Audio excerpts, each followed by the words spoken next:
Boa noite, irmãos e irmãs, bom estar com vocês de novo. Uma semana sem dar aula aqui já dá saudade. É uma delícia isso daqui, é uma delícia. Muito bom estar com vocês. Eu quero apenas avisar a todos, irmãos, que no mês de dezembro e provavelmente janeiro, também dezembro e janeiro, nós vamos dar uma pausa nas nossas aulas. É um tempo para a gente dar uma descansada também, para eu poder fazer novas pesquisas. Então essa hoje é a nossa penúltima aula. É o tempo para você também rever as aulas anteriores, para você ficar se atualizando, né? Pegando talvez alguns textos e revendo os textos também, fazendo sua própria pesquisa, como você vai notar que eu fiz pesquisa para poder trazer essa aula de hoje aqui, por exemplo, para você. Então você vai fazendo a sua também, aquelas navegações na internet. É por isso que o software que a gente faz navegação na internet chama-se o quê? Navegador. É isso mesmo, você vai surfar na internet, vai navegar na internet e aí com coisas boas. Ao invés de ficar perdendo tempo vendo só feed de rede social, não é? Melhor a gente pegar alguma coisa que possa trazer cultura, educação, crescimento, edificação. Fica aí a nossa dica para você. Vamos orar juntos? Vamos orar juntos e buscar o Senhor para a nossa aula de hoje. Queria convidar você nesse momento para dar aquela silenciada no coração, não é? Na agitação, para que a sua mente e coração possa estar agora inteiramente voltado para a nossa aula de hoje. Vem comigo. Senhor, te pedimos a tua bênção sobre nós. Que o Senhor fale conosco no meio dessa aula. Que o Senhor use esse tempo para ministrar ao nosso coração, orientar a nossa vida, nos dar mais conhecimento da tua palavra e entendimento também dos textos das Escrituras. Te pedimos em nome de Jesus. Amém. Amém. Nossa aula de hoje, então, é a primeira viagem apostólica de Paulo. O motivo de eu falar apenas viagem apostólica de Paulo, ao invés de ser Paulo e Barnabé, é porque nós vamos ter 3 viagens que tem Paulo nas viagens, e Barnabé só participa, nesse caso, desta primeira viagem. Então, eu convido você a colocar o teu coração aqui e estudar juntamente com a gente. Na aula de hoje eu pretendo sintonizar você, ou melhor, situar você dentro do texto, no sentido do texto, entendendo as caminhadas de Paulo, as cidades por onde ele passou, tentando quase que vivenciar novamente aqueles momentos. Já no final da aula, eu vou pegar um trecho daquilo que nós lemos e vamos tirar uma lição muito prática para nós. Então a aula hoje, embora é uma aula de exame, principalmente geográfico e até arqueológico, nós vamos também fazer um exame de um texto bíblico no final, onde eu tenho certeza vai ser bem instrutivo para todos nós aqui. Primeiro quero te situar no nosso mapinha cronológico. Nosso mapa cronológico está aí na sua tela, onde você vê o momento histórico que nós estamos estudando. Esse momento específico está ali talvez uns 3 anos ou 5 anos antes daquilo que você está vendo ali como Concílio de Jerusalém. Então é muito provável que a gente esteja aqui entre o ano 46 ou 47 depois da Era Comum, ou seja, na Era Comum. Vamos estudar a viagem missionária de Paulo e Barnabé, e eu começo lendo o texto bíblico de Atos capítulo 13, versículo 1 ao 3, texto que nós paramos nas últimas aulas e ampliamos estudando sobre os dons ministeriais, o que é que são profetas e mestres, o que nosso professor Rui Luiz Rodrigues fez com muita autoridade na última aula aqui com a gente. E Atos 13, de 1 a 3, eu começo a leitura. Na igreja de Antioquia havia profetas e mestres. Barnabé, Simeão, chamado Níger, Lúcio de Cirene, Manaém, que fora criado com Herodes, o tetrarca, e Saulo. Enquanto adoravam ao Senhor e jejuavam, disse o Espírito Santo: separem-me Barnabé e Saulo para a obra que os tenho chamado. Assim, depois de jejuar e orar, impuseram-lhes as mãos e os enviaram. A igreja de Antioquia, ela surgiu debaixo daquela perseguição que a gente lê lá em Atos 8. No final de Atos 7, você tem Estevão pregando, e Estevão é apedrejado e morto. Saulo consentia com a morte de Estevão, inclusive as roupas de quem iria apedrejar ali em Estevão, aquela parte de fora, né? Aqueles mantos que eram tirados, ficavam ali aos pés de Saulo. Saulo ainda era um jovem nesse tempo, mas muito impressionou a vida de Saulo aquela experiência de Estevão, que não negou Jesus mesmo diante da morte. Mas começou uma forte perseguição nos cristãos de fala grega, na verdade, os judeus cristãos de fala grega. Entenda-se que naquele tempo não eram chamados ainda de cristãos. Então, provavelmente eles se sentiam assim perseguindo uma nova seita, uma denominação, vamos dizer assim, judaica que estava surgindo naquele tempo. Sofreu forte perseguição dos judeus e eles se espalharam no mundo inteiro. Lucas, o escritor de Atos, tenta captar esses momentos, mas como a ideia de Lucas é mais teológica, de mostrar que Saulo de Tarso não era um herege, então ele vai contar agora a história de Saulo de Tarso, mas ele aproveita e abre diversos parênteses, mostrando, por exemplo, nos capítulos seguintes, no capítulo 9, a conversão de Saulo, no capítulo 10, Pedro abrindo a porta da pregação aos gentios. Isso é importante para o argumento de Lucas, porque Lucas quer mostrar que Paulo não inventou esse negócio de pregar para os gentios, e que o evangelho não era só para os judeus. Ele mostra, inclusive, que foi Pedro o primeiro a batizar um gentio que batizou lá o povo da casa de Cornélio, por exemplo, em Atos 10, e que Pedro explica isso para a igreja em Atos 11 e é completamente bem aceito.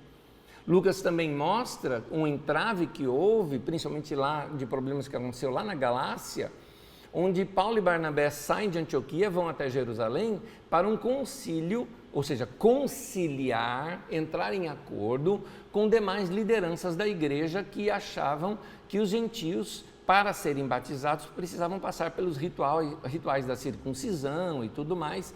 Mas Paulo e Barnabé expõem ali as palavras, Pedro corrobora isso e Tiago dá a palavra final ali, diante daquilo tudo. Mas a igreja de Antioquia, ela surge naquele momento da perseguição.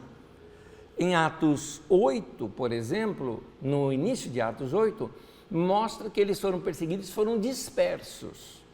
Aí lá em Atos 11, do versículo 19 em diante, você vê que Lucas retoma esse assunto dizendo: os que foram dispersos saíram pregando em todo lugar e alguns cipriotas e sirineus, ou seja, lá de Cirene e de Chipre, pregaram lá, foram para Antioquia e pregaram também aos gregos.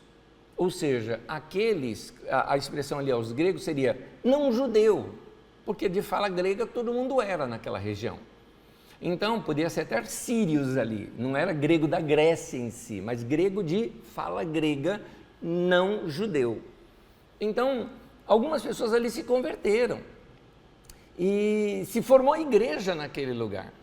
Notícias chegaram à igreja de Jerusalém, diz ali em Atos 11, ou seja, a expressão notícias como essa chegar aos ouvidos da igreja de Jerusalém dá uma ideia de fofoca mesmo, dá uma ideia de problema. Está tendo uma coisa lá em Antioquia. E então enviaram Barnabé para lá. É interessante esse envio de Barnabé lá para Antioquia, porque é o único caso na Bíblia que você vê alguém, assim no Novo Testamento, que alguém sendo enviado sozinho. Sempre enviado de 2 em 2, porque essa era a prática de Jesus. Mas é muito provável também que Barnabé já tivesse dito isso aqui: eu vou para lá, mas eu vou atrás do Saulo. Então, talvez foi isso. Só que Barnabé foi primeiro para Antioquia, viu a graça de Deus no meio daqueles irmãos. É interessante essa expressão ali de Atos 11. Barnabé viu a graça de Deus. Como é que vê a graça de Deus? Então, imagina aqui comigo, o que é que Barnabé viu naquela igreja que ele percebeu ter sido aquilo a graça de Deus? Ora, só me faz entender que fosse comunhão, relacionamento, generosidade entre os irmãos, suprindo necessidades uns dos outros, aquela comunhão gostosa, talvez cantando juntos, talvez a abundância da palavra de Deus ali falada entre eles também, as mudanças de conversão na vida ali dos novos convertidos. Eu acredito que tudo isso era a graça de Deus que Barnabé estava vendo. Barnabé então viu a graça de Deus, se alegrou, ele era homem bom, cheio de Espírito Santo, cheio de fé, né? Muita gente se uniu ao Senhor, ou seja, cresceu muito a igreja ali, e Barnabé foi para Tarso. Mais adiante a gente vê onde é que fica isso. Então é ali no sul da Turquia que fica Tarso. Então, na Cilícia, Turquia é coisa moderna, tá? Naquele tempo se chamava aquela região de Tarso Cilícia. Como essa região de Antioquia, naquele tempo se chamava Síria, fazia parte da província romana da Síria. Hoje, por exemplo, faz parte da Turquia. E então, se dirigiu para lá, encontrou Saulo, procurou Saulo, encontrou Saulo e trouxe para Antioquia.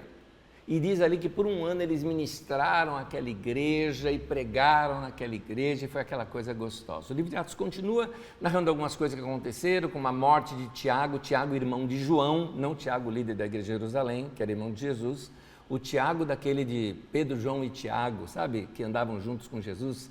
Não, esse Tiago foi morto, tem a prisão de Pedro, e aí finalmente você vê Atos 13, o texto que nós lemos. Volta o foco lá para mostrar o que estava acontecendo na igreja de Antioquia. Então, na igreja de Antioquia, você vê uma liderança maior, não era agora somente Paulo e Barnabé, você tem Lúcio, o Cirineu.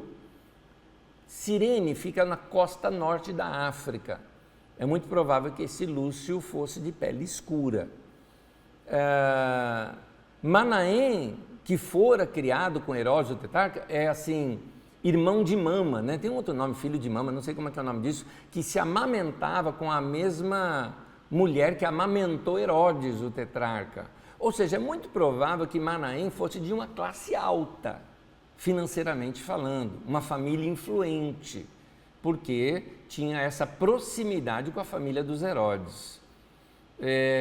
Um outro líder aqui da igreja de Antioquia, esse Lúcio de Cirene pode ser Lucas, tá? Pode ser o Lucas, esse Lúcio de Cirene, porque o nome Lucas e Lúcio é o mesmo nome. Tem muitos nomes no Novo Testamento que têm pequenas diferenças e se trata de uma espécie de um apelido. Por exemplo, você vê Epafrodito e Epáfras, não é? É o mesmo. Você vê, por exemplo, Prisca e Priscila, é o mesmo nome.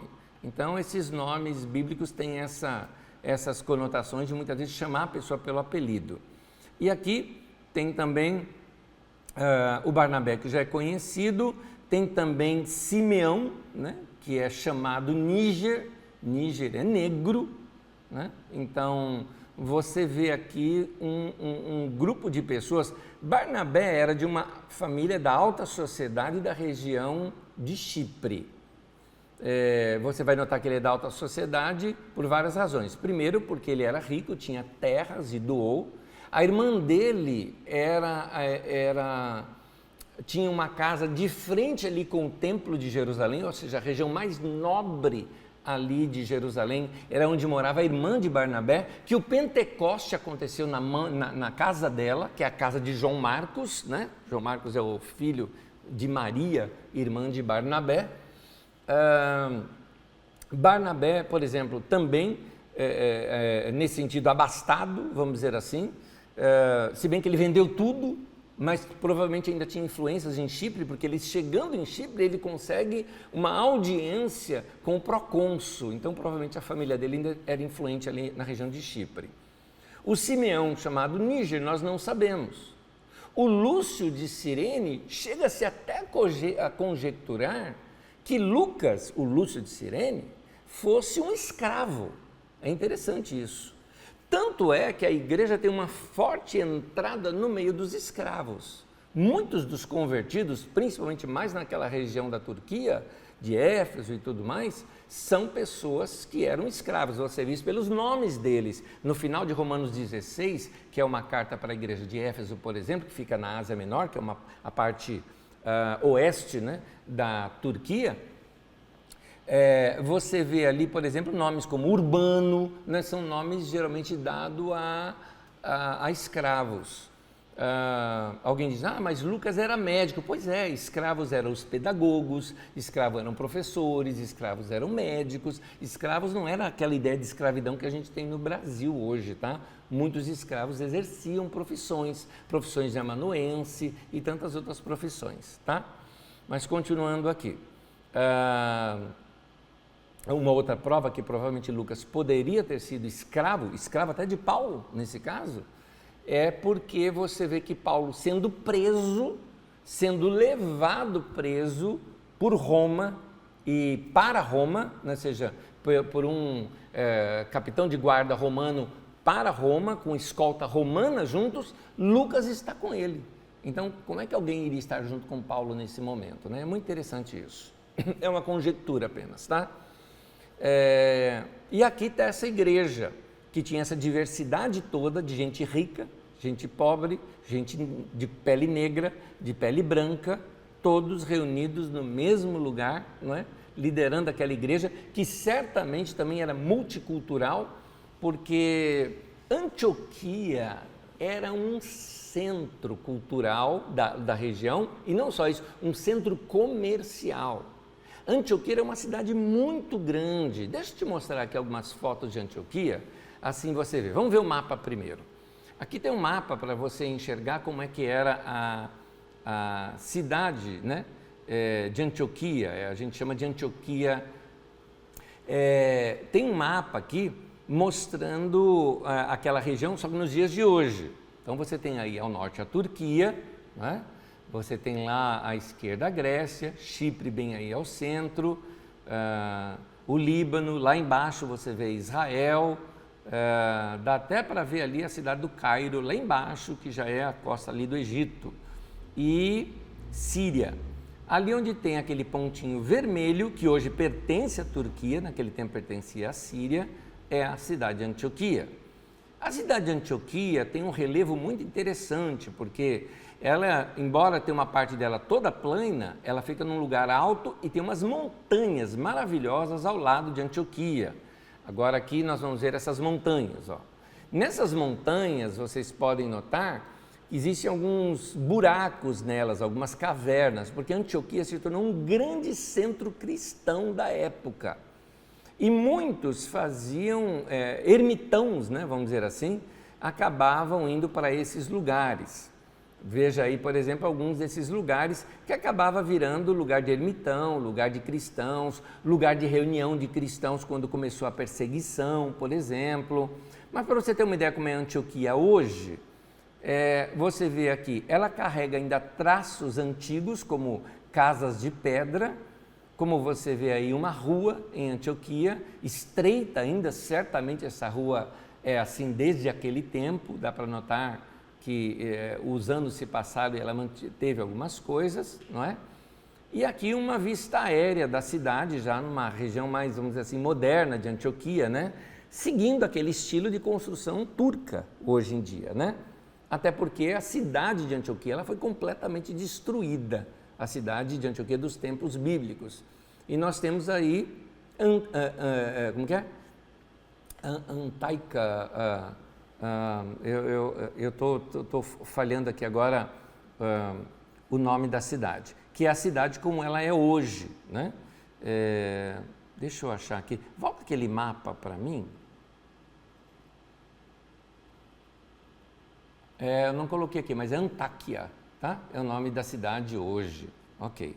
Então, voltando lá, você vê essa vista aérea da cidade moderna, mas ela ainda tem alguns traços antigos, como por exemplo, vocês vão ver aqui uma coisa muito curiosa, dá uma olhada nessa igreja. Esta igreja hoje, que faz parte da igreja ortodoxa, você vai ter a igreja ortodoxa síria, a igreja ortodoxa grega, a igreja ortodoxa russa, você vai ter a igreja ortodoxa ucraniana, você tem várias outras igrejas que são católicas, mas não são romanas, tá? Então você tem aqui a igreja ortodoxa síria, e ela alega que este local de reunião aqui era uma caverna antigamente. eles alegam que Pedro e Paulo se reuniram com a igreja aqui.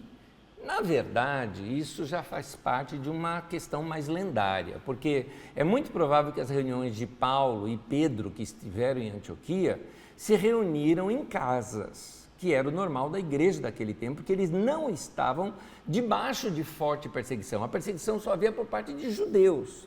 Haviam judeus em Antioquia, mas não era a maioria. Antioquia era uma cidade muito grande, para você ter uma ideia, ela era a terceira cidade de tamanho do Império Romano. No Império Romano, a primeira cidade era Roma, com mais de 1 milhão de habitantes.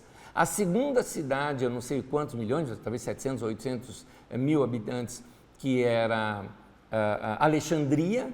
E a terceira cidade era Antioquia. Então você tinha ali caravanas que chegavam, por exemplo, né, de mercadores, né, para vender ali em Antioquia.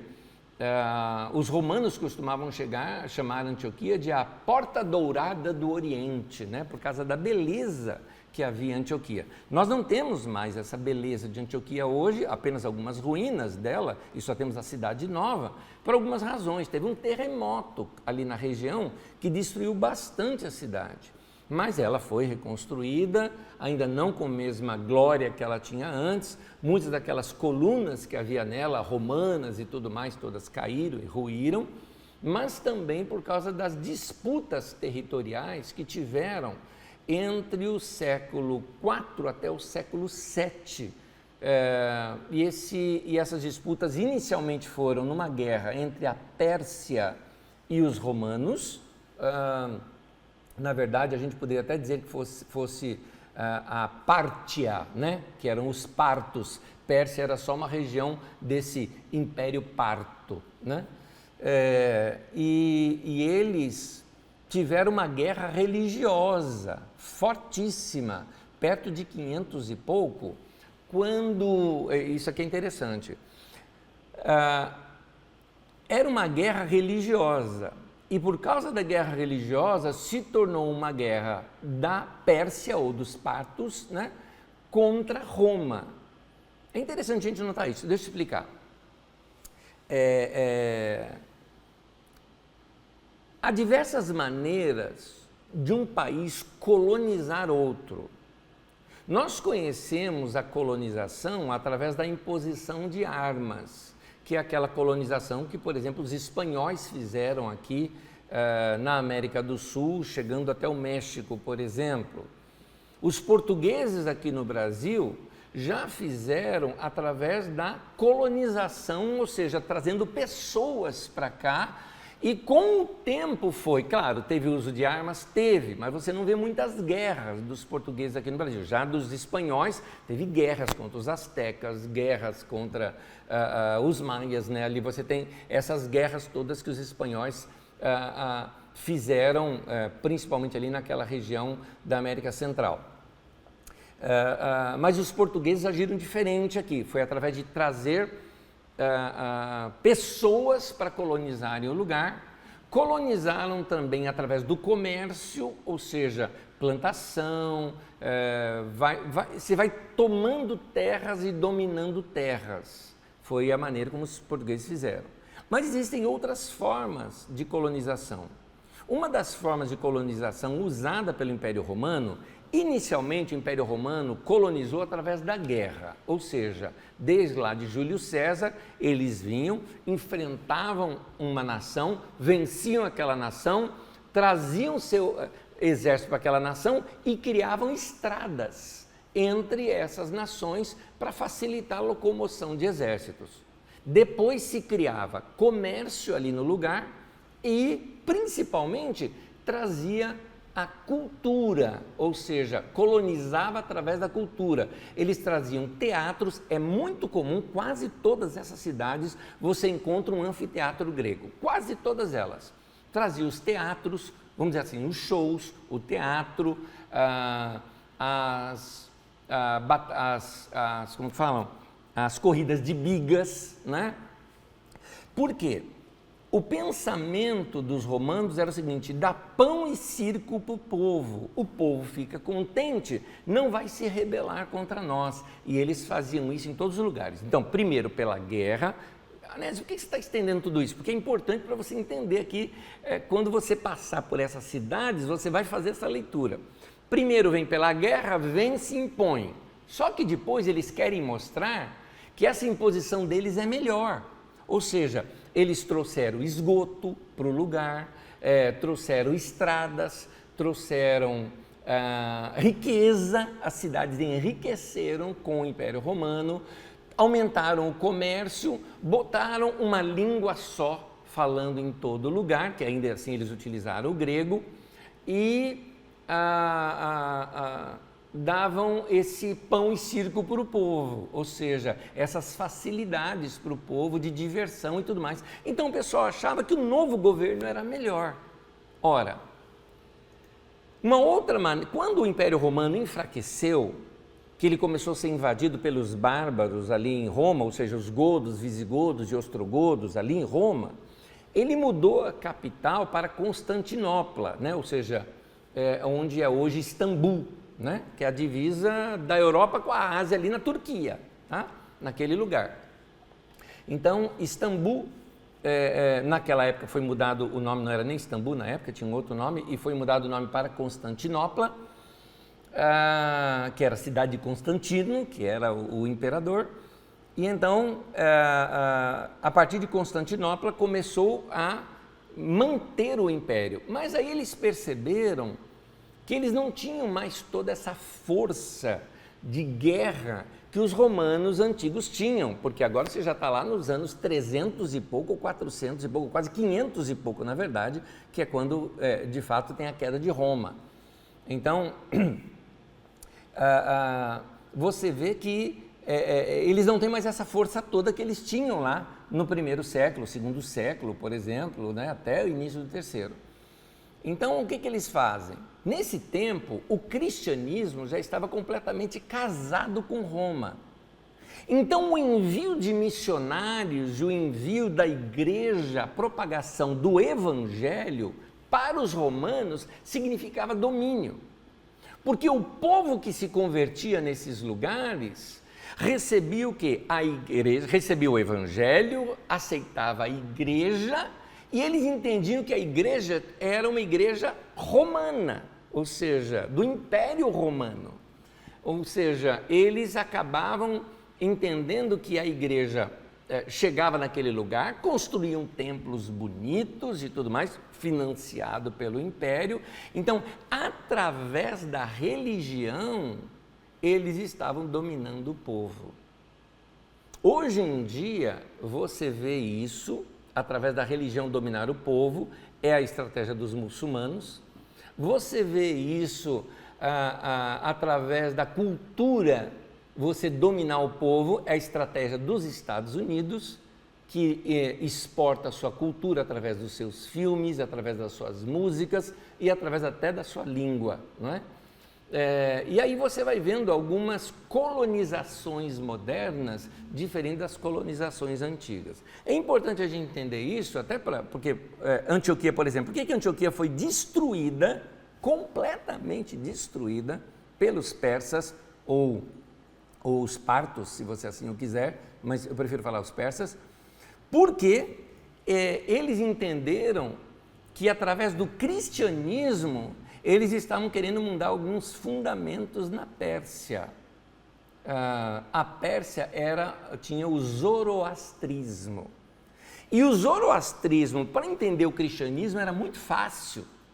Porque o Zoroastra, né, o seguidor, né, de Zoroastro, né, a religião, o zoroastrismo, eles são monoteístas, acreditam que só existe um Deus, e eles acreditam que existe um Deus mau. Então tem o Deus bom e tem o Deus mau, que seria configurado na figura do diabo, que era muito falado na Idade Média. E o Deus bom, né, era o Deus maior. Então você vai ver ali o Deus chamado alguma coisa Mazda, por exemplo, que é o nome que é dado a esse Deus, eu não me lembro detalhes aqui. E então o zoroastrismo, a partir dali, ele tem várias regras de comportamento e isso o cristianismo trouxe do judaísmo, né? Essa regra de comportamento. Então, para o povo todo se converter ao cristianismo, era 2, era muito fácil.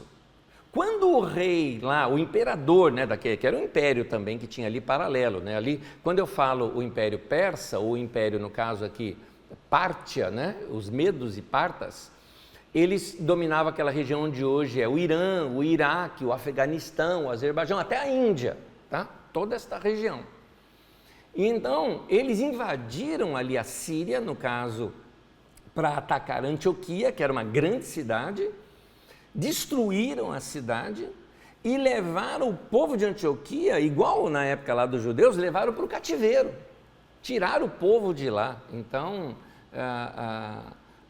nessa guerra dominou ali Antioquia, se não me engano, por quase uns 100 ou 200 anos. Então, por isso que você não tem hoje as características de Antioquia, como era nos tempos de Paulo Apóstolo, que está lá ainda no primeiro século. Tá bom? Muito bem. Vamos seguir. Eu só vou trocar as telas. Põe primeiro a tela do livro de Atos. Atos 13, versículo 14.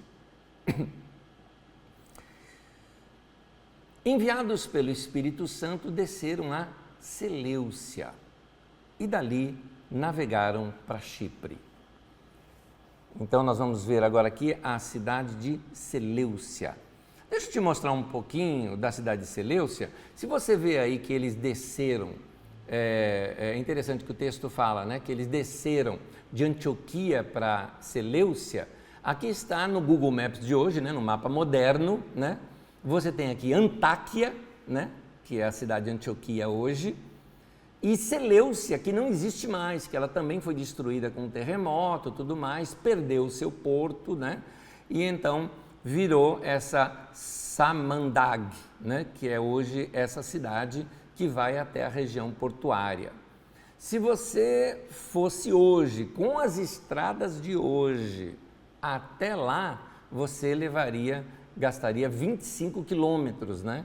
As caminhadas naquele tempo eram feitas ou a pé ou com cavalos. Algumas vezes com cavalos alugados, ou seja, pagos. Alguém que vinha com cavalo e levava você, porque eles iam seguir viagem, né? Como é que eles iam deixar os cavalos deles lá nos portos, né?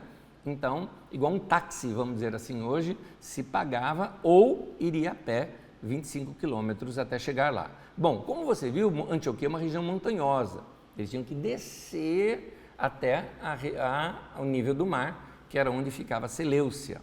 No caminho, você vai encontrar até hoje, por exemplo, algumas ruínas. Por exemplo, olha aqui uma ruína das que foram destruídas pelos muçulmanos, inicialmente pelos persas, tá?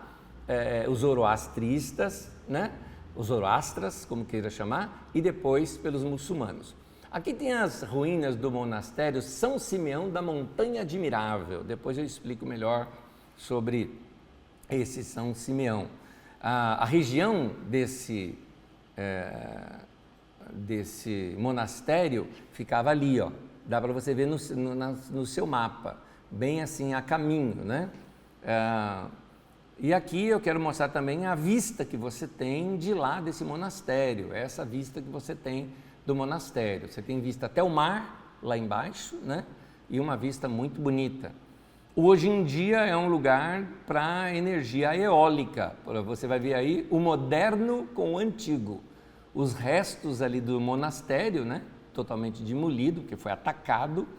E agora esses captores de energia eólica, né? Então, vamos lá. É interessante que nessa guerra cultural e religiosa que surgiu inicialmente ali pelos persas e depois pelos muçulmanos, você vê a destruição desses lugares. Mas o que era isso antes? Antioquia, ela foi talvez uma das principais, se não a principal cidade depois de Jerusalém. Depois de Jerusalém é Antioquia. Depois de algum tempo se tornou Éfeso. E depois volta para Antioquia. Para você ter uma ideia, vários bispados, por exemplo, tanto da Igreja Católica Romana, como da Igreja Ortodoxa Grega, da Ortodoxa Síria, diz que a capital, vamos dizer assim, do cristianismo era Antioquia. Chegam ao ponto de dizer, por exemplo, que Pedro foi o primeiro bispo de Antioquia, mas isso aí são absurdos que a igreja romana até hoje tenta falar que Pedro foi o primeiro papa, essa coisa toda, que é uma invenção dos romanos, é uma invenção dos católicos, tá? Dos católicos romanos. Porque a igreja católica romana, como a gente conhece hoje, ela só surgiu depois que o imperador chegou e decretou que a igreja seria a religião oficial do império, o cristianismo seria a religião oficial do império, e ali deu poderes ao bispo de Roma. Então, eles tentando justificar isso, começam a fazer retroativo, como se tivesse uma lista de papas, desde Pedro até o bispo de Roma. Mas isso é uma invenção da Igreja Católica Romana, que não tem base histórica nenhuma, e eles defendem até hoje, a gente respeita, mas não é porque eu respeito que eu vou deixar de dizer a verdade. É uma invenção essa questão de papa, não existe papa na Bíblia, e nenhuma vez o cristianismo primitivo foi tão piramidal como é feito a Igreja Romana. A Igreja Católica Romana, ela simplesmente importou o sistema piramidal do império, não é? Que tem lá o imperador e a partir daí os seus comandantes, e aí ela acaba importando isso para dentro da igreja. E se tornou uma grande potência por mais de 1000 anos, né? Dominando completamente, principalmente depois da queda do império. Mas continuando aqui. Então, Paulo e Barnabé andam esse trecho todo, chegam até o porto, do porto em diante eles vão pegar um navio e eles vão para Chipre. Atos capítulo 13, versículo 4 e 5 diz assim: enviados pelo Espírito, desceram a Seleucia e dali navegaram para Chipre. Chegando em Salamina já é lá em Chipre, proclamaram a palavra de Deus nas sinagogas judaicas. João estava com eles como auxiliar. João aqui é João Marcos, que é sobrinho de Barnabé, e que mais adiante é importante esse detalhezinho, porque João Marcos se separa deles, se torna um motivo da divisão de Paulo e Barnabé lá em Atos 15, nós vamos chegar lá. Vamos ver agora sobre Chipre. Temos aqui no mapa de hoje, onde fica Chipre. Chipre, para você ter uma ideia, é um estado hoje, né, tem a sua bandeira própria e faz parte da comunidade europeia. Então, quando você fala em Europa hoje, ou comunidade europeia, que usa o euro como moeda, Chipre faz parte disso hoje. Então, agora nós vamos ampliar o mapa, ampliamos o mapa e vemos somente aqui Chipre. Chipre é essa nação, aqui é uma nação, né? E mostrando agora aqui no mapa também, onde fica essa cidade de Salamina. Vamos ver aqui. Aqui então está a navegação de Paulo. Paulo então desceu lá de Antáquia, né, ou seja, Antioquia, desceu até ali em Seleucia, pegou o navio, o navio, geralmente são navios de porto, são navios que estão indo a comércio, né? Então você paga para entrar, como se fosse um ônibus, né, para nós hoje. Você paga e navegou até a cidade portuária primeira ali de Chipre, que era Salamina. Deixa eu falar um pouquinho sobre aqui a cidade de Salamina. Deixa eu voltar aqui nas minhas anotações, na minha apostila. Então havia uma comunidade judaica na cidade. Deixa eu falar aqui sobre Salamina, só que para eu continuar, deixa eu ler aqui Atos 13. Não, já li, né? Atos 13, no versículo 4, no versículo 5, ele fala, chegando a Salamina, proclamaram a palavra de Deus. Eu li esse texto? Já li, né? Proclamaram a palavra de Deus nas sinagogas judaicas, e João estava com ele como auxiliar, que eu me detive na questão de João. Mas nós aqui, proclamaram a palavra de Deus nas sinagogas judaicas. Então, havia uma comunidade judaica na cidade. Por isso que Paulo e Barnabé foram primeiro para as sinagogas, onde eram lhes dadas as palavras. Note que está no plural, sinagogas, ou seja, foram várias. Então, pregaram ali. Salamina também tinha sido uma cidade muito próspera, que também foi destruída por um grande terremoto. E ela foi reconstruída, né, pelo imperador romano, teve até dó dos caras lá, que reconstruiu a cidade deles, e eles, gratos que foram, a nova cidade, eles colocaram o nome de Constância. Mas, como Salamina sobrevivia principalmente da sua riqueza comercial por causa do porto, houve um assoreamento no porto por causa do terremoto e eles perderam o seu porto. Então as pessoas começaram a se mudar, houve uma migração muito grande para a cidade mais ao sul, que é hoje a cidade de Famagusta, que fica mais ao sul, ali na região de Chipre. Vamos ver algumas fotos aqui do que sobrou de Salamina, essas regiões aqui Paulo passou. Nós não sabemos onde que era exatamente aqui as sinagogas, mas certamente as sinagogas ficavam numa dessas construções que a gente vê aqui apenas sobrando as colunas. Algumas pessoas podem perguntar, por que quando mostram essas construções, né, essas ruínas, era a palavra que eu queria achar, quando mostram essas ruínas, só mostram as colunas. Ora, porque as colunas eram feitas dessa maneira. E a cobertura normalmente era feita de madeira. Portanto, fácil de cair, de ruir, de estragar com o tempo. Por isso que as colunas preservavam e não a sua cobertura.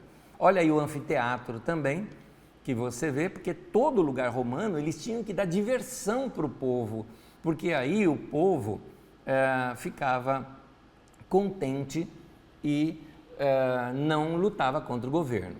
Essa tática a gente vê aqui no Brasil. Muitos governos usaram isso de dar alegria para o povo, diversão para o povo, na verdade para se manter no poder. Nem vou falar desse nosso tempo aqui de democracia.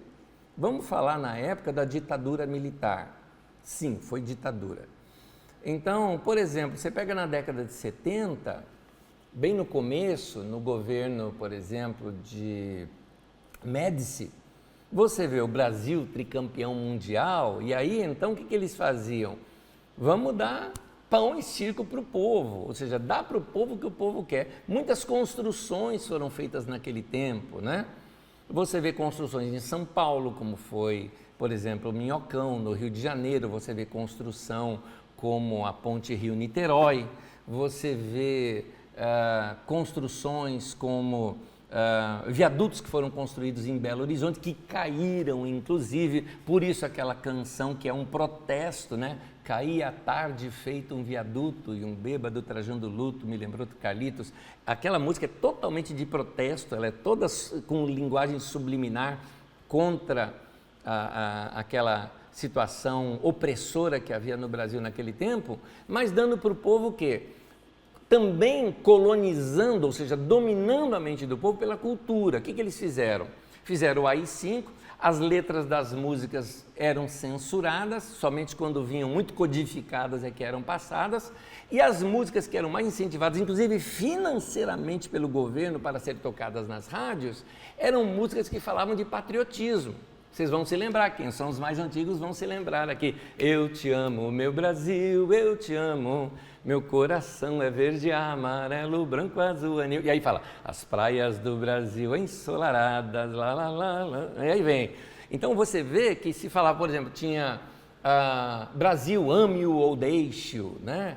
Era uma pregação nacionalista, ou seja, dominando o povo pela cultura, dominando o que se passava na televisão e nas rádios, colocando música na boca do povo, para que o povo assim tivesse esse amor pelo Brasil, né? Tinha outras canções que são desse tempo, né? Falando que as aves que aqui gorjeiam não gorjeiam lá, né? Ou seja, sempre falando que o Brasil era melhor do que os outros lugares, né? O céu do Brasil é mais azul, enfim, tudo isso em letras de canções que tentavam dominar o povo. Muito bem, isso vem lá dos romanos, que faziam isso pela cultura, por isso que você vai ver muitos desses anfiteatros naquele lugar. E o que os romanos fizeram? Perceberam também que pela religião era possível dominar o povo. Então, antes de Roma aceitar o cristianismo, o que ela fez? Ela começou a apoiar todas as demais religiões, até a judaica. Existem sinagogas judaicas que hoje tem em ruínas, mas com colunas romanas nelas. Você vai ver mistura de religiões. O que os romanos fizeram? Pegaram a principal religião da época, que era a religião grega, e começaram a mudar os nomes, simplesmente colocar nomes romanos, mas na mesma deusa. Por exemplo, Ártemis, a deusa lá da caça, virou que é a Diana dos Efésios. Você pega oh meu Deus do céu, estou agora fugindo aqui, uma que eu vou inclusive citar aqui na nossa aula de hoje, meu Deus do céu, está aqui, Afrodite, está aqui na nossa aula de hoje. Afrodite, por exemplo, era Vênus, né? E daí por diante, você tem o nome de Zeus vira Júpiter, o nome Hermes, que era um deus grego, vira Mercúrio, você tem Aros, como que era? Um nome assim, que era o nome do deus grego, é Marte no deus romano. Então, Ares, né, que era o deus da guerra, então muito usado pelos espartanos, né, quando eles dão aquele grito de Esparta, né, aquilo lá era um culto ao deus Ares, né, e aí os romanos usam como Marte. Então você vê que os romanos percebem que pela cultura e pela religião também se domina povo. É por isso que os romanos deram um golpe quando eles percebem que a religião mais organizada e mais expandida dentro do império e mais uniformizada em todo o império era o tal cristianismo. Então ele tem aquela sacada, transforma o cristianismo em religião oficial, investe financeiramente no cristianismo, compra a mente dos seus bispos, né? E aí você tem o domínio de Roma por longos anos através do cristianismo.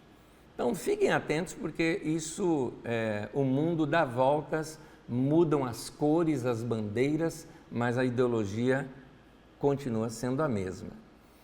Vamos lá, vamos para Pafos, porque Atos 13, versículo 6, diz que, tendo atravessado toda a ilha, você viu o tamanho daquela ilha,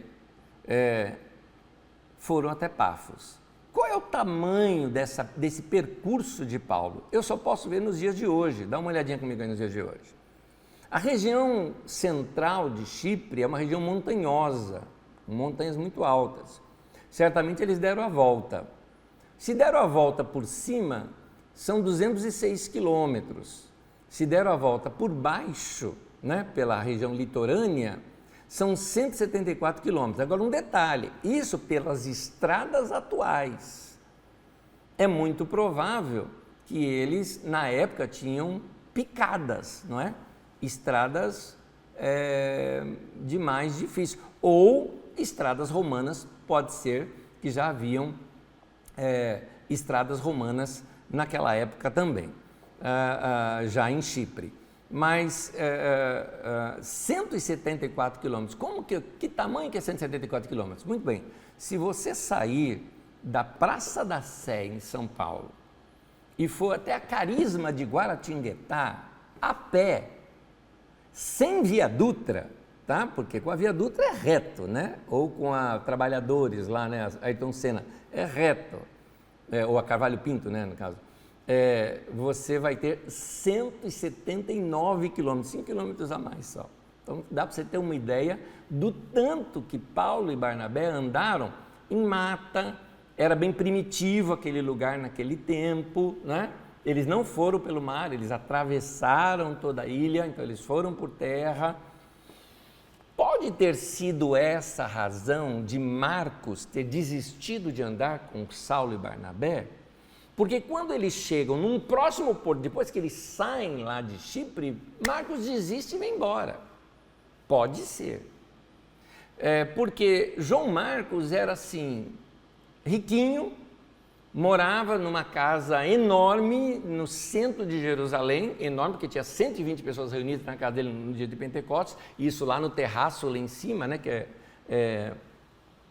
foi nessa parte, né, que aconteceu ali o Pentecostes, então devia ser uma casa muito grande, devia ter se acostumado com luxo e não aguentou, né, esse momento aqui, né, de pressão na vida dele. Pode ser isso, embora eu acho que a crise maior de João Marcos foi uma crise teológica, depois que eles viram Paulo e Barnabé batizarem Sérgio Paulo, o procônsul, que havia se convertido, que nós vamos ver aqui, que é o cara que se converte aqui em Pafos. Muito bem. Vamos ver um pouquinho de Pafos? Temos aí a foto das ruínas do templo de Afrodite. E era um lugar enorme de culto e assim se fazia. Pafos é uma região litorânea, para variar, gente. Imagina a beleza daquele lugar, né? Se vocês quiserem, essas são fotos agora modernas, atuais, de como são as praias ali naquela região. Nessa cidade, veja bem, como você viu ali o templo de Afrodite, por exemplo, a deusa do amor, da beleza, da sensualidade, né? Ou Vênus, como os romanos o chamavam, Pafos era um lugar de turismo religioso. Então era uma cidade muito religiosa, cheia de, grava essa palavra, tem na sua apostila, de sincretismo. O que era sincretismo? Sincretismo é mistura de religião. Vamos trazer para os nossos dias. Sincretismo nos nossos dias você encontra, por exemplo, quando você vê um líder chamado evangélico, que deveria ser protestante, vestido com kippá, por exemplo, que vem do judaísmo, com o manto de oração do judaísmo, com a barbona de profeta, dando para você, ou vendendo para você, óleo ungido, sal grosso abençoado, ou seja, materiais, né, mágicos, o que vem do misticismo, e aí tem de ver religiões antigas. As ideias de purificar a casa com sal grosso ou coisa parecida vêm das religiões afros. E essa liderança é chamada de bispo, que vem do catolicismo romano. Então você vê essa mistureba toda, que você já deve ter visto isso aqui na televisão brasileira, é sincretismo. Sincretismo é essa mistura toda. Então naquele tempo, lá nessa cidade de Pafos, você vai ver muito sincretismo, principalmente porque vai falar de um cara que é judeu, só que ele era, o termo bíblico usado aqui como mágico, é no sentido de alguém que fazia magia, tá? Não é mágico no sentido, né, de mágica do Mr. M aqui de hoje, né? Vamos dizer assim, né?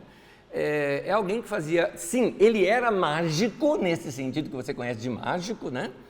Mas a mágica dele era para que o pessoal acreditava que ele tinha magia, poderes sobrenaturais. É isso. Então, um judeu, que o nome dele era Bar Jesus, Bar Jesus, é o seguinte, a palavra Bar, quando vem antes do nome, Bartolomeu, Barnabé ou Bar Jesus, é filho de. Então, filho de Ptolomeu, ou Lomeu, não sei. Filho de Nabé, né? Ou filho de Jesus, aqui no caso. Ah, mas ele é filho de Jesus, como é que ele... Não, querido, Jesus é um nome grego para o nome hebraico Josué. Então o nome Jesus é o mesmo nome de Josué. Jeová é salvação, Josué em hebraico, Jesus em grego. É isso, tá? Jesus, tá? É isso. Então... Esse homem, né, filho de Josué, ou Josué filho, ou até, como existem não são os ingleses, são mais os escoceses, usam o MC, Mac, igual você vê, McDonald's, né, filho de Donald's, né? Ou como você vê nos nórdicos, nos nórdicos ali entre Suécia, você vê isso na Noruega, na Dinamarca, o final som, então Anderson, né, Hendrickson, né, então você vai ver isso, ou no meio dos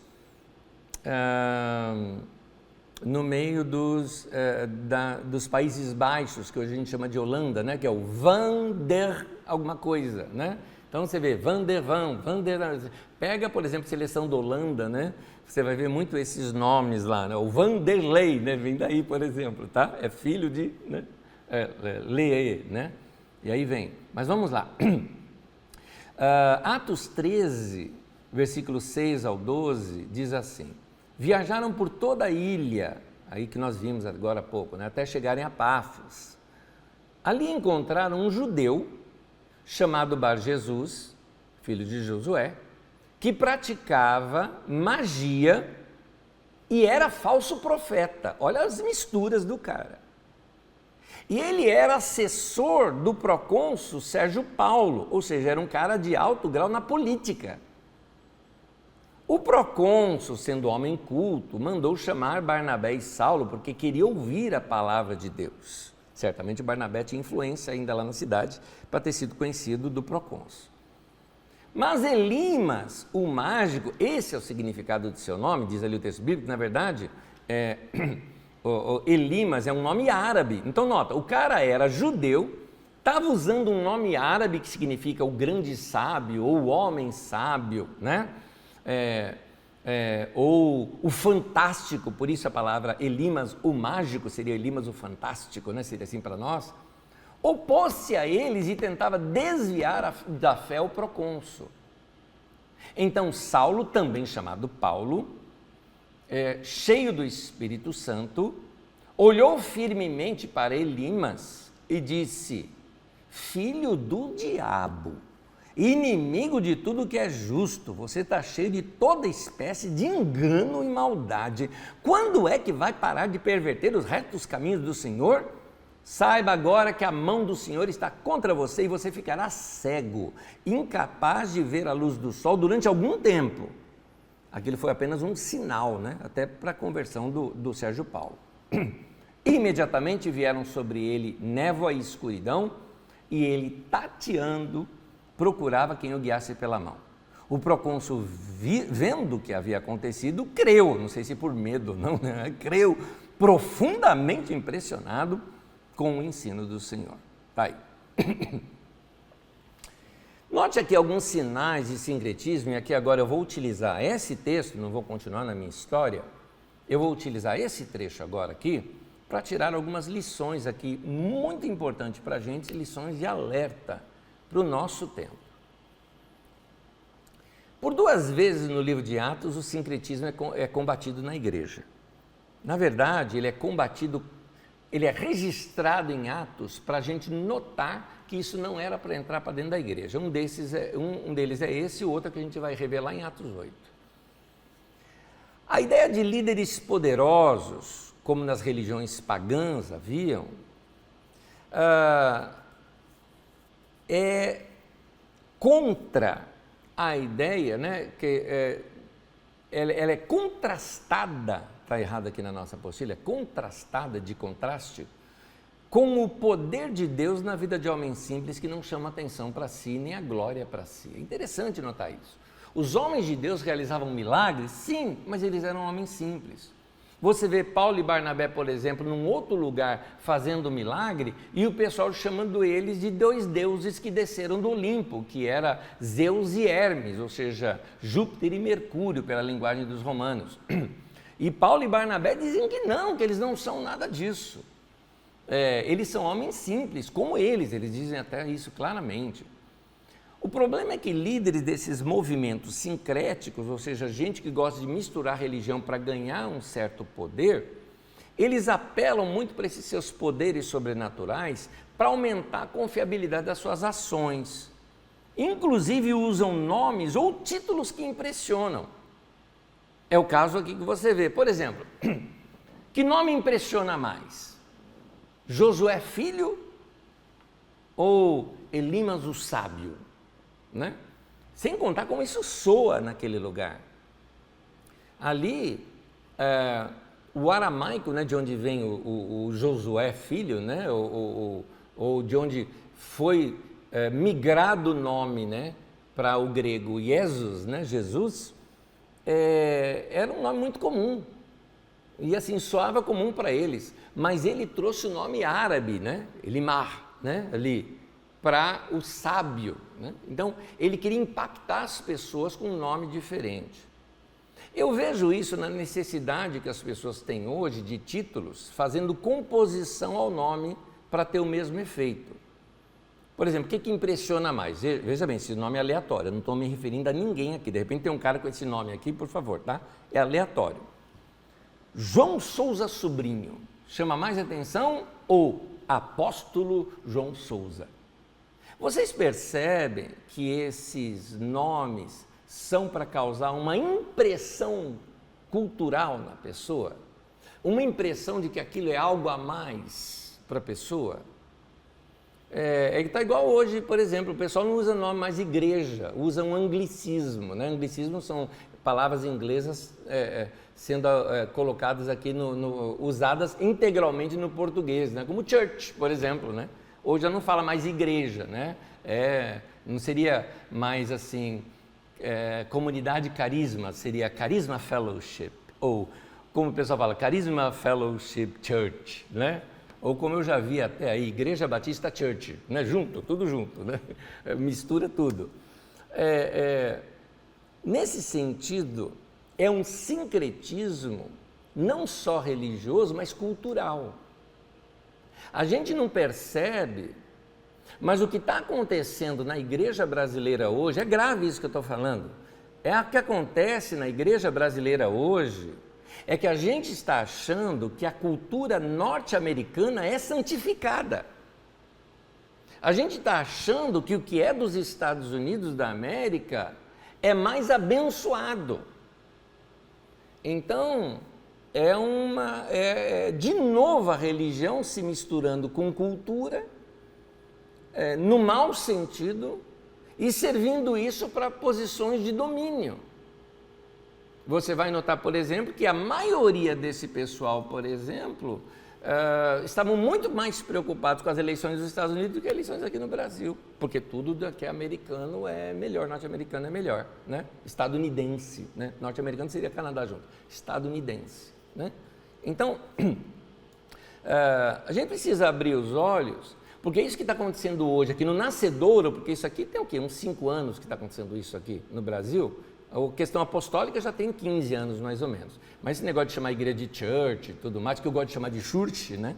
Porque eu imagino minha avó lendo isso aqui, church, né? Daqui a 15 anos ou 20 anos, você vai ver o que vai virar isso. Então, você pode notar que as grandes conferências, quando elas são internacionais, e o cara que vem pregar tem que ter um nomão norte-americano, porque senão, se for nome aqui brasileiro, não vale muito. É o nosso complexo de vira-lata aqui do Brasil, que entrou também para dentro da igreja, negativamente falando, e leva a gente a essa mentalidade subalterna, como se tudo que viesse dos Estados Unidos é melhor do que aqui. O mesmo você vê na Bíblia Sagrada em Atos 8. E aqui eu vou fazer uma leitura longa do texto e depois um texto que eu escrevi há muitos anos, aqui quando a Carisma tinha um boletim aqui da Carisma, eu escrevi o texto que hoje eu coloco aqui na sua apostila e vou fazer uma leitura do texto para você já agora e encerro a aula daqui a pouco. Vamos lá.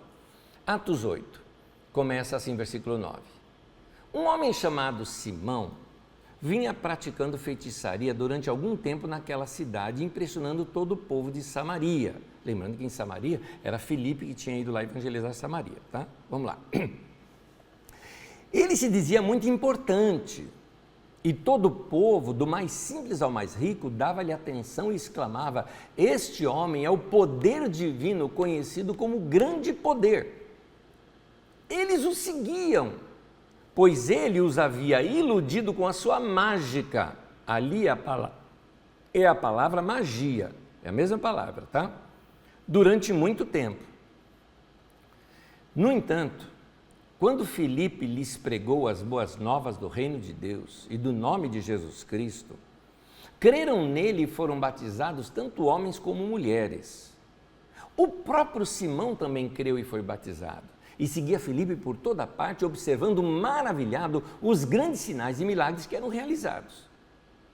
os apóstolos em Jerusalém, ouvindo que Samaria havia aceitado a palavra de Deus, enviaram para lá Pedro e João. Estes, ao chegaram, oraram para que eles recebessem o Espírito Santo, pois o Espírito ainda não havia descido sobre nenhum deles. Tinham sido apenas batizados em nome do Senhor Jesus. Então Pedro e João lhes impuseram as mãos e eles receberam o Espírito Santo. Vendo Simão que o Espírito era dado com a imposição das mãos dos apóstolos, ofereceu-lhes dinheiro e disse: Dê-me também esse poder, para que a pessoa sobre quem eu puser as mãos receba o Espírito Santo. Pedro respondeu: pereça com você o seu dinheiro. Você pensa que pode comprar o dom de Deus com dinheiro? Você não tem parte nem direito algum nesse ministério, ou seja, o ministério da pregação da palavra e da expansão do evangelho, porque o seu coração não é reto diante de Deus. E ele está dizendo mais ou menos o seguinte: me dê, quanto que eu preciso pagar para eu ser um apóstolo? Seria mais ou menos isso, tá? Então, arrependa-se dessa maldade e ore ao Senhor, talvez Ele perdoe tal pensamento no seu coração, pois eu vejo que você está cheio de amargura. Paulo, aqui o Lucas usa uma palavra que para nós é traduzida como amargura, mas que os gregos antigos chamavam de bilis amarga, ou seja, aquilo que dava pensamentos ruins, maldade no coração. E diz aí o texto: e preso pelo pecado, ou seja, a outra versão diz laços de iniquidade, ou seja, amarrado, né, com laços de um juiz que faz injustiça, ou seja, o cara sabe que é errado, mas vai fazer aquilo para manipular pessoas. Simão, porém, respondeu, Simão lá o mago: orem vocês ao Senhor por mim, para que não me aconteça nada do que vocês disseram. Tendo testemunhado e proclamado a palavra do Senhor, Pedro e João voltaram a Jerusalém, pregando o evangelho em muitos povoados samaritanos. Esse homem, e se você puder pegar sua apostila, porque, ou me ouça aqui, porque literalmente eu vou ler o que está aqui na apostila, que foi um texto que eu escrevi há muitos anos atrás, já me perdi até aqui a data que eu escrevi esse texto, que era na época que tínhamos boletim aqui na Carisma. Então está aqui o texto. Este homem, após ver pela imposição das mãos de Pedro e João, era dado o Espírito Santo, ofereceu-lhes dinheiro para que também fosse dado o mesmo poder. Simão ficara impressionado pelo fato de que ele era um mágico do status de um Mr. M, né? Naquele tempo eu citei um David Copperfield, estava no meu original, era esse. Era um grande mestre da ilusão. Agora, entretanto, ele via algo sincero e verdadeiro que realmente estava acontecendo. Não era fake igual ele fazia. Todavia, a realização da sua alma estava em ver o povo delirar. Pausa. Gente, presta atenção nisso que eu estou falando. Sutilmente, essas ideias de Simão mágico penetraram no meio da igreja.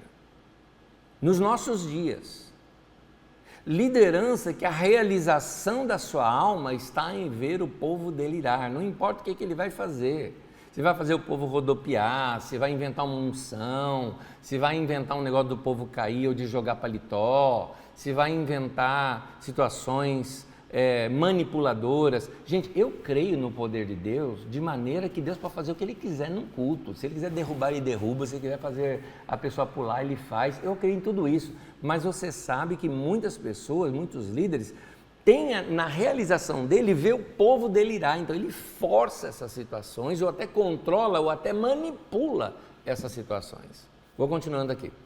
Ele tinha consciência de que tudo que ele, Simão, fazia era falso. Mas viu no poder do Espírito Santo entre aspas, novo mover, uma nova chance de renovar o repertório. E algo que não era espetáculo de um indivíduo apenas, mas muito além disso, era um poder que se fazia sentir nos outros. o que certamente daria a ele, Simão, muito mais poder ainda. Quem sabe até concedendo-lhe a chance de ter a sua própria igreja, ou seja, ele ser um apóstolo e montar a sua própria igreja. Conforme Irineu, bispo de Lyon, um dos pais da igreja, mais tarde disse a respeito de Simão, o mago. E parece, aí é comentário meu, que alguns seguidores de Simão já operam na igreja do Brasil. Ter em suas mãos o poder de fazer o povo delirar e com algo genuíno, que era o dom do Espírito Santo. Pedro diz que o dinheiro dele fosse com ele para a perdição, pois Deus e o seu dom não estavam à venda. Pedro também enxergou que a alma de Simão estava cheia de amargura, uma maldade de alma, que não sentia remorso em manipular as pessoas. Eu devia ter colocado isso em negrito na sua apostila. Não sentia remorso em manipular as pessoas e que se escondia através do seu complexo de superioridade. Entretanto, pergunto, o que teria acontecido se Pedro tivesse ficado também tentado, não pelo dinheiro, mas pelo poder que Pedro ganhara sobre Simão, o grande poder, bem conhecido em Samaria, inclusive fora de Israel, e tivesse vendido a encenação da concessão do Espírito Santo? A resposta é simples. Um cristianismo de versão destas que vemos aqui no Brasil teria nascido há quase 2000 anos. O livro de Atos não fala mais nada a respeito de Simão, deixando que Simão entre para a história com uma dúvida. Sim, os Simões são dúvida. Você não sabe se é de Deus ou não é, se converteu mesmo ou não. Eles podem até ser batizados e falar em línguas. Eles amam o sobrenatural, mas eles são viciados na ilusão e na manipulação. Têm a síndrome de grande poder. Irão lutar com todas as suas forças para serem líderes famosos e, infelizmente, alguns conseguirão. Quando Pedro disse arrepende-te, obviamente ele estava afirmando uma difícil, porém real possibilidade. Digo isso porque a conversão de gente acostumada à manipulação do ilusionismo ou do sobrenatural é algo muito complicado. A maioria está viciada na heroína do poder. Entretanto, pode ser que se arrependam. Anos mais tarde, Pedro, já velho, nos adverte pela sua grande experiência de vida cristã, que no meio da igreja se levantariam alguns, entre aspas, Simões, travestidos de líderes espirituais, e que em seus corações já haviam abandonado o evangelho simples de Jesus pelo poder do status, da fama e da influência. E eu leio aqui os textos bíblicos. 2 Pedro capítulo 2, 15 a 19, diz assim: eles abandonaram o caminho reto, esses falsos líderes, tá? E se desviaram, seguindo o caminho de Balaão, filho de Beor, que amou o salário da injustiça. Esses homens são fontes sem água e névoas impelidas pela tempestade, ou seja, não tem conteúdo. Névoa, o que é uma névoa? Você não pega ela, você vai pegar, não tem nada dentro. Ou seja, eles são vazios, não tem conteúdo. Pois eles, com palavras de vaidosa arrogância, e aí continua, prometendo-lhes liberdade, eles mesmos são escravos da corrupção, pois o homem é escravo daquilo que o domina. Até aí, por enquanto. Diz que eles seguiram no caminho de Balaão. Eu vou colocar algo que não está na sua apostila, copia esses 3 referências de texto, Números capítulo 22, Josué 13, Judas 11, vou pedir para deixar um tempo na tela enquanto você copia e eu vou falando. Lá em Números 22 até o 25, conta a história de Balaão que eu vou resumir aqui para você. A história de Balaão é o seguinte, espero que você já tenha copiado tudo, que eu vou tirar essa tela. Balaão era um profeta. E esse profeta foi procurado por um líder de uma nação vizinha para amaldiçoar Israel. Será que o profeta não sabia que não era para amaldiçoar? Mas o cara mandou muita grana para ele. Então Balaão, na primeira tentação dele, Ao invés dele simplesmente falar, não, nem pensar, eu vou aceitar dinheiro para falar contra Israel? De jeito nenhum. Mas ele fala o seguinte, faz o seguinte, fica aqui, durma aqui, falou para a comitiva dos caras, fica aqui, dorme aqui hoje, eu vou consultar o Senhor, Yahvé, e vou ver o que ele me fala, o que ele me falar eu vou falar. Bom, falou com Deus, Deus falou com ele, e ele disse não, e que não iria e tudo mais, tá bom. Os caras mandaram uma segunda comitiva com mais dinheiro e mais riqueza. Imagina, o líder de uma nação mandando riquezas para você, é muita grana. Ele titubeia, fala com Deus, isso aconteceu 3 vezes, finalmente ele foi. Deus, vendo que ele não ia mais adiantar nada falar com ele, falou, Balaão, vai, porque Deus viu que era o que ele queria. Balaão ainda tentou negociar, do tipo, eu não vou amaldiçoar, mas eu vou lá e recebo a grana. Era mais ou menos isso. O problema de Balaão era que a grana era mais importante para ele. Tem a história da mula que falou, né? Porque um anjo do Senhor aparece no meio do caminho, e a mula desvia, e vê o anjo, desvia, e o Balaão não estava vendo a mula. E o anjo falou, olha, eu mataria você e deixaria a mula viva, ou seja, você vale menos do que uma mula. Mas Balaão continua, chega lá com Balaque, que era o rei que estava corrompendo ali Balaão, e Balaão finalmente aceita a propina e pensa em amaldiçoar, mas não consegue. Depois de 3 tentativas não consegue. Acontece que no capítulo 25, lá de Números, coloca a tela de novo para que todo mundo veja, quem não copiou ainda tem tempo de copiar. No capítulo 25, o que acontece é que os israelitas começam a se envolver com as mulheres desse reino e se prostituírem. E aí começa a vir uma desgraça sobre o povo. Quem ensinou isso para eles? Pela Bíblia a gente vê, foi o Balaão. Balaão disse mais ou menos o seguinte, olha, eu não tenho como amaldiçoar o seu povo, mas você pode derrubar essa proteção de Deus sobre eles. O adultério e a mistura com povos de outras nações não é permitido para esse povo. Então pega as melhores mulheres, pega suas prostitutas que você tiver, mande-as lá para Israel, os homens lá vão se prostituir com elas, Deus vai tirar a bênção, pronto, a maldição entrou no povo. Essa foi a dica de Balaão para eles. Sabe o que lá em Josué 13, 22 está escrito? Que quando Josué invadiu lá uns lugares e estava em guerra, mataram o Balaão, o feiticeiro, ou algumas traduções trazem o adivinho. O homem que era um profeta morre depois como feiticeiro. E lá em Judas 11 também cita, igual Pedro, 2 Pedro 2 que nós lemos, cita também de gente, os líderes, falsos líderes, sendo comparados a esse Balaão.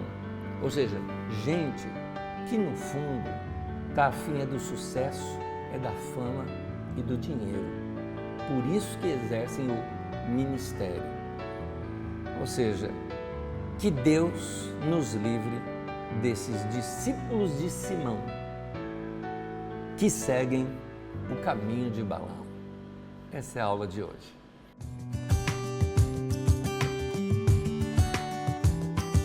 Voltando aqui para a nossa aula, porque as perguntas fazem parte da aula, gostei até de comentários que eu vi aqui, tem um comentário que eu até gostei, Edinalva, gostei do seu comentário, elogiando aqui até o Sebastião, né, falando, Sebastião, com todo respeito, suas perguntas fazem com que eu fique aqui até o final para obter a resposta.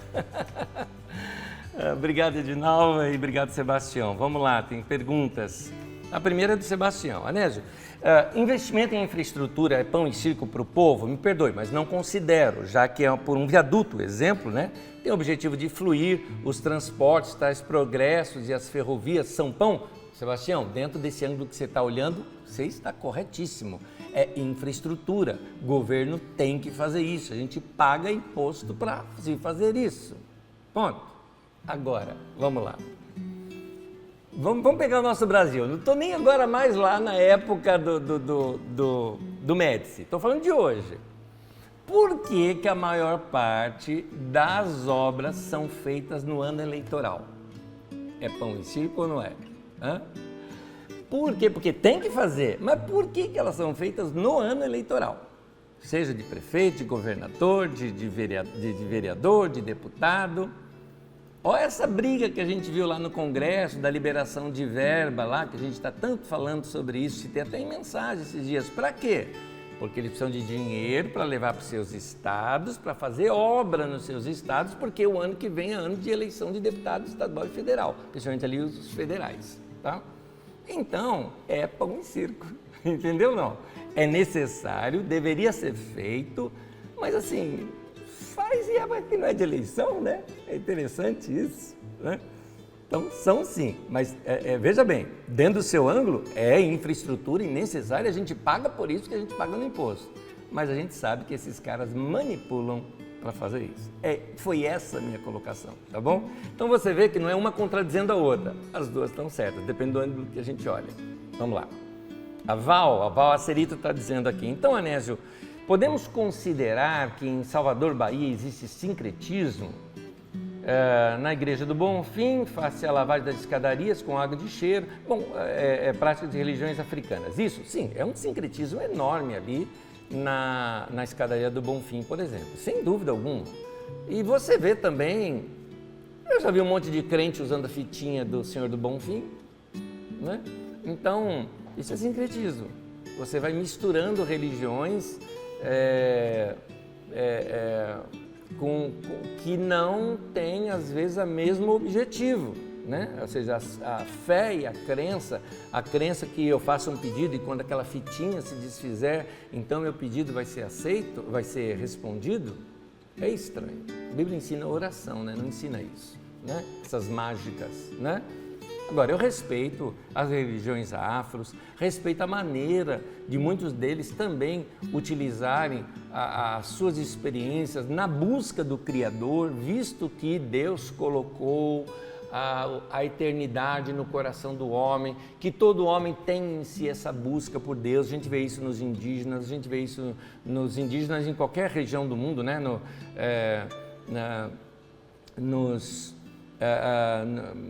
Nas tribos afros também, nas tribos australianas, a gente vê em todos os lugares do mundo, a gente vê essa busca pelo eterno e por Deus, e Deus vai julgá-los de acordo com o conhecimento que eles tiveram de Deus. Ponto. É isso que vai acontecer.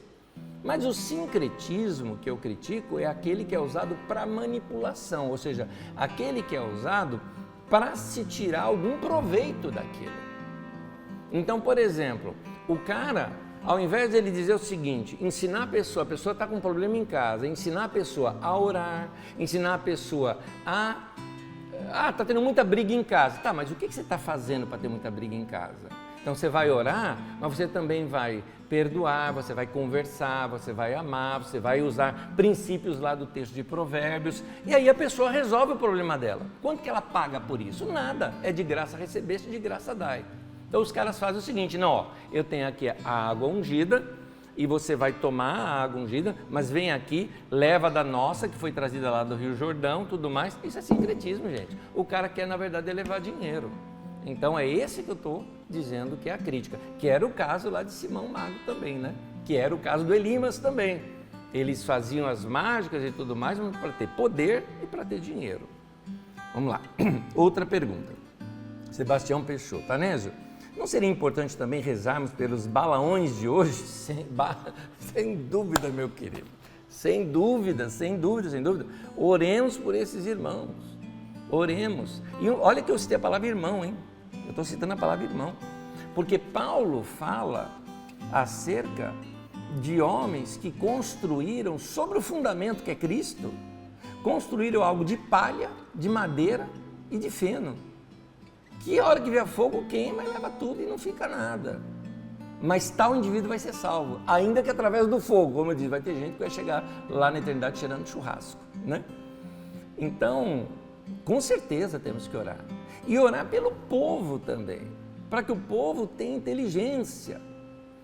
Ou que se cumpra entre nós, por exemplo, aquele texto de Jeremias que fala, dar-vos-ei pastores segundo meu coração, que vos apacentem com sabedoria e inteligência. Vamos pedir para Deus levantar líder assim, Vamos pedir também que o povo tenha discernimento, né? Diz lá o texto de Oséias, do profeta Oséias, meu povo está sendo destruído porque lhe falta o entendimento, o discernimento, o conhecimento. E lá adiante ele continua, porque tu, sacerdote, rejeitaste o conhecimento. Então o que a gente vê são essas pessoas que cá entre nós, gente, pregar um sermão assim, que ó, Deus é bom, o diabo é ruim, mas toma aí a água que eu estou orando aqui agora, abençoando a você, e você pega e toma e é curado. Ah, meu irmão, ó, isso, você não precisa de tempo para estudar a Bíblia para isso, porque o cara prega vários horários durante o dia, não tem nem tempo para estudar a Bíblia, não tem nem tempo para a família. Algumas dessas igrejas, só para vocês saberem como é que funciona o pano de fundo dessas igrejas, algumas dessas igrejas que você conhece muito bem por aí, o pastor, ele deve ser casado, mas não pode ter filho. Porque a igreja dá o carro, a igreja dá o apartamento, tudo mais, a igreja fica transferindo ele de igreja para igreja, que é para ele não ter domínio sobre aquele povo e um dia rachar lá com a sede mundial lá deles, entendeu? Então, não pode ter filho para não aumentar os gastos da igreja com eles, tudo mais, ou para o cara não ter muito, porque o cara não vai ter tempo para filho dentro de casa, porque ele vive na igreja, tem culto às 8, às 9, às 10, e não é de domingo que eu estou falando, é a semana inteira. Então, eu lamento que a gente tenha, no mau sentido, profissionalizado demais o sacerdócio no meio da igreja, fazendo uma manipulação do povo. É isso que está gerando, né? Leonardo de Souza Carneiro diz assim, teria uma recomendação de livro sobre a trajetória de Paulo para que utilize junto à Bíblia? Rapaz, eu tenho, e eu não me lembro nesse exato momento. Eu vou ver até se eu acho aqui agora, se você me permite, tem um livro de Paulo, da editora Paulus, né? Acho que se eu olhar por aqui, eu consigo lembrar o nome do autor. Dá um minutinho só. Oh, meu Deus do céu. Eu estou tentando lembrar o nome de um livro aqui. Eu acho que eu consigo aqui, porque eu conversei com jovens da Carisma aqui um dia e eu estava falando com eles sobre esse assunto. E me pediram uma recomendação de livro e eu dei. Deixa eu ver se eu acho aqui. Só um minutinho. É um livro de Paulo, de Carlos Mesters, com E mesmo, Mesters, do jeito que fala, escreve. Carlos Mesters. O livro é sobre Paulo. Agora, o nome do autor, o nome do livro é que eu não estou lembrando. Em todo caso, eu estou aqui com você, vou entrar aqui na internet, Carlos Mesters, livro Paulo.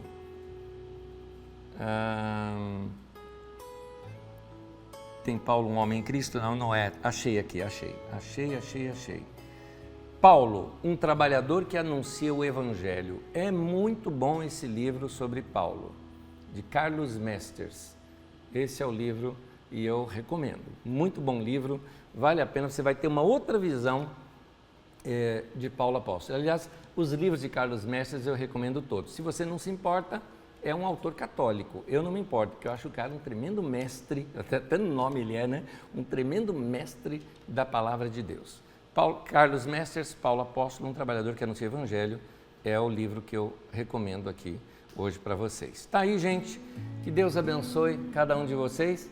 Paz, graça, bênção na tua vida. Até terça que vem, que é a nossa última aula, tá bom? Um beijo a todos vocês. Deus abençoe a todos. Até lá, até lá.